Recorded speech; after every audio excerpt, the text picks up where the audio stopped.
Assalamualaikum warahmatullahi wabarakatuh. Perkenalkan, nama saya Hadi Sucipto, Eskom Mkom, dosen tetap di Universitas Hasyim Asy'ari, khususnya di Fakultas Teknologi Informasi.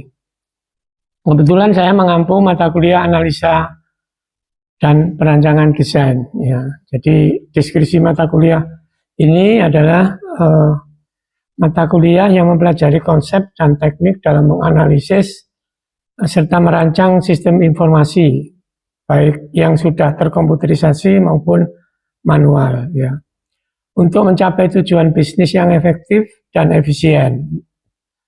Selain itu, mahasiswa akan dibekali dengan pemahaman tentang tahapan pengembangan sistem, metode analisis, dan alat bantu atau tools perancangan sehingga mampu menghasilkan rancangan sistem yang baik.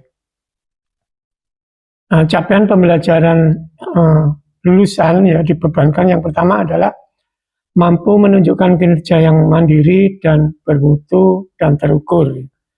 Sedangkan capaian yang kedua yaitu mampu bekerjasama dalam tim pengembangan perangkat lunak yang berbasis web ataupun mobile dengan menerapkan konsep rekayasa perangkat lunak yang tepat.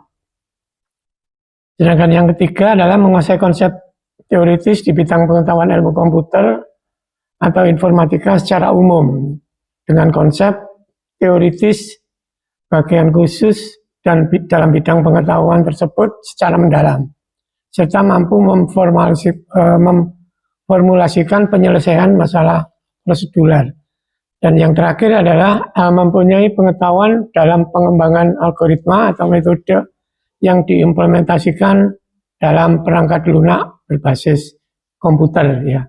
Topik bahasan pada mata kuliah ini yang pertama adalah konsep dasar sistem informasi, sedangkan yang kedua metode pengembangan sistem, yang ketiga adalah analisis sistem, terus analisis kebutuhan sistem, analisis kelayakan sistem, pendekatan perancangan terstruktur dengan data flow diagram, pendekatan perancangan terstruktur dengan data model, terus balance of model, pendekatan perancangan berorientasi objek, perancangan sistem berorientasi objek dengan UML ya, nanti yang kita pelajari use case, sedangkan yang kedua adalah pendekatan activity diagram dan class diagram. Sedangkan topik bahasan yang terakhir dalam mata kuliah ini adalah pengembangan sistem dengan model agil. Nah, aturan untuk sistem penilaian mata kuliah ini ada tugas 30%, partisipasi 30%, UTS 20%, dan UAS 30%.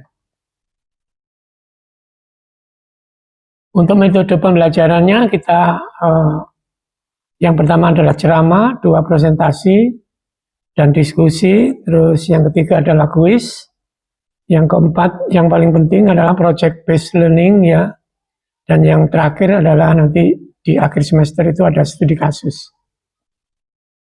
Nah, berikut ini adalah video pembelajaran mata kuliah analisa dan perancangan sistem untuk pertemuan 4 dengan pokok bahasan analisis kebutuhan sistem. Selamat menyaksikan. Assalamualaikum warahmatullahi wabarakatuh. Waalaikumsalam. Oke, menyambung pertemuan 3 kemarin ya di mata kuliah analisa dan perancangan sistem. Kemarin yang di pertemuan 3 kan kita sudah bahas kelemahan sistem yang lama ya.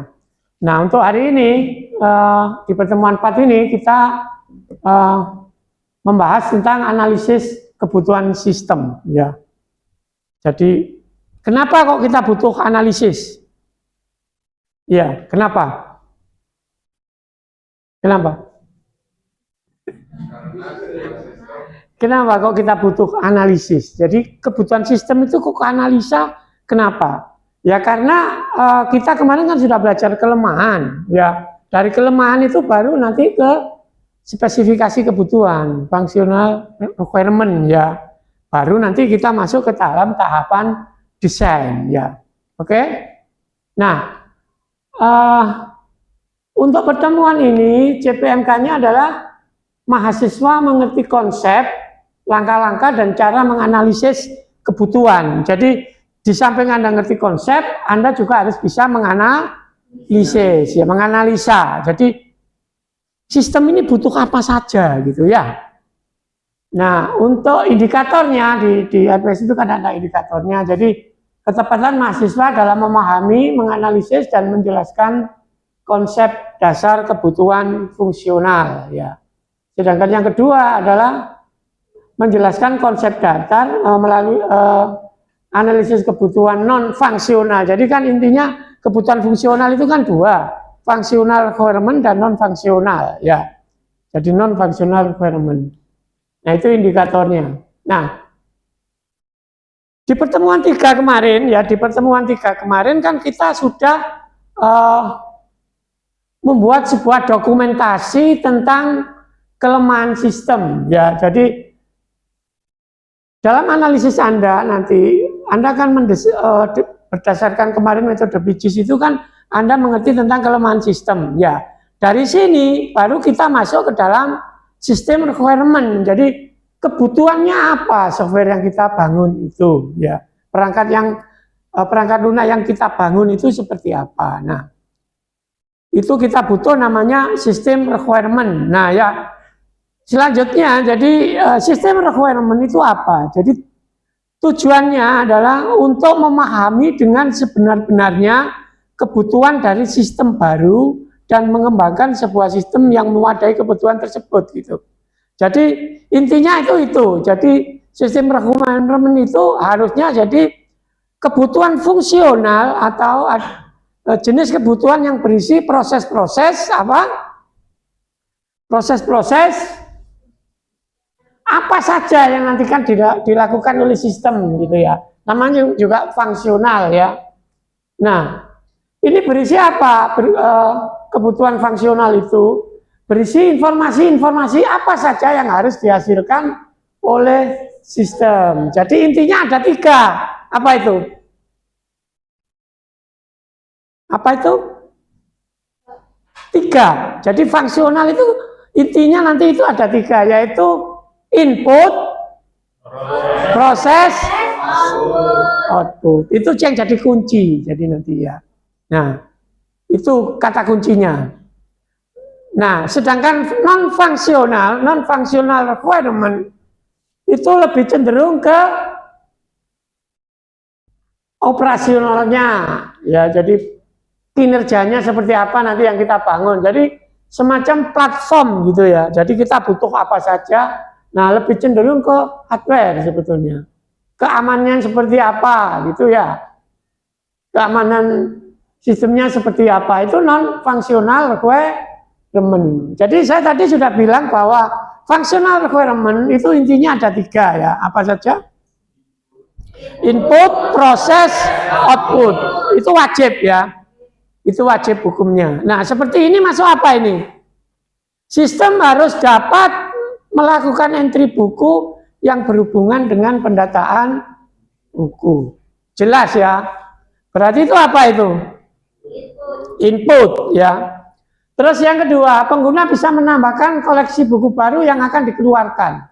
Itu juga input. Jadi semua itu di sini input, tetapi inputnya itu dibagi menjadi 2 proses besar di sini. Ya, ada sistem, ada dapat pendataan anggota, itu kan input juga. Jadi detail ya, cara membuat functional requirement itu harus detail. Kenapa kok detail? Karena nanti itu functional requirement itu nanti arahnya adalah ke desain ya. Jadi bagaimana Anda mendesain suatu sistem kalau kebutuhannya aja tidak jelas ya. Jadi seperti itu. Jadi banyak kasus-kasus di kita itu mau di magang, mau di deskripsi itu seperti itu. Pas ditanya functional requirement-nya itu paling ditulis cuma berapa baris gitu. Sedangkan sistem itu kan event besar. Ya, eventnya besar, makanya dia harus detail sekali. Jadi nanti bisa disinkronkan dengan desain. Nah, nanti desain itu kan ada dua model ya, dan ada terstruktur dan ada berbasis objek. Itu nanti di pertemuan selanjutnya, ya, di pertemuan 6 mungkin nanti ya. Jadi itu. Nah, terus saya tadi bilang selain input itu juga ada proses. Ya, nah proses itu model seperti ini. Jadi pengguna dapat mencatat transaksi peminjaman, itu kan sebuah proses dalam sistem. Artinya yang tadinya itu data master kita gabungkan menjadi sebuah proses gitu. Proses itu ya namanya juga proses. Sistemnya itu bisa ngapain gitu. Nah, itu yang dinamakan dengan proses. Ya, salah satu contohnya kalau kasusnya itu perpustakaan itu kan ada peminjaman dan pengembalian. Ya, itu pengembalian. Jelas ya. Jadi namanya requirement itu ya model seperti itu. Nah, ini juga ada, nanti didetailkan. Jadi proses besarnya sebetulnya bubble-bubble-nya itu ada sekitar 5 ya. Tetapi mana itu input, mana itu proses, dan mana itu output ya. Nah, ini adalah sebuah contoh proses. Jadi proses itu kan model. Model itu aturan. Ya. Jadi harus jelas gitu aturannya seperti apa gitu. Nah, yang kelima itu adalah pembuatan laporan keuangan secara otomatis ya, mungkin bayarnya, mungkin nyetak bilnya, mungkin nyetak apalagi, banyak sekali ya. Jadi itu. Jadi functional requirement itu harus mewakili itu gitu. Jadi nanti kalau Anda buat skripsi atau magang kan laporannya seperti ini. Jadi harus detail. Nah, secara nggak langsung kan itu sudah masuk di lamannya, dashboardnya gitu ya. Jadi Anda membuat sebuah situs itu dashboardnya apa saja. Nah, itu kan sudah functional requirement-nya. Jadi itu harus sesuai dengan kebutuhan sistemnya kan gitu ya. Ngerti? Oke. Itu functional requirement ya. Sedangkan yang kedua itu adalah non fungsional. Jadi kebutuhan non fungsional. Nah, biasanya platform ini berjalan di Windows berapa? Misalnya Windows 11, Windows 10 gitu ya. Terus spesifikasi komputer minimal misalnya Core i5 atau macam-macam, kebutuhan memorinya segini. Nah, itu namanya non fungsional ya. Ada lagi misalnya bisa nggak dilengkapi dengan barcode reader, membaca kalau misalnya ada chat. Nah, itu sebetulnya adalah non fungsional. Jadi non fungsional itu banyak ya, termasuk security-nya, termasuk kinerjanya, termasuk informasinya. Jadi prosesnya lebih banyak atau informasinya yang lebih banyak? Pertanyaan saya. Kalau Anda membuat justru informasinya apa prosesnya? Kalau Anda membuat sebuah proyek itu yang lebih banyak itu prosesnya apa informasinya? Yang sistem informasi yang bagus itu. Yang jelas adalah informasinya. Prosesnya sedikit tapi informasinya sangat-sangat banyak ya. Jadi sangat berguna sekali. Itu ya. Jadi intinya kalau functional requirement dan non functional requirement itu seperti itu. Nah, bagaimana tekniknya?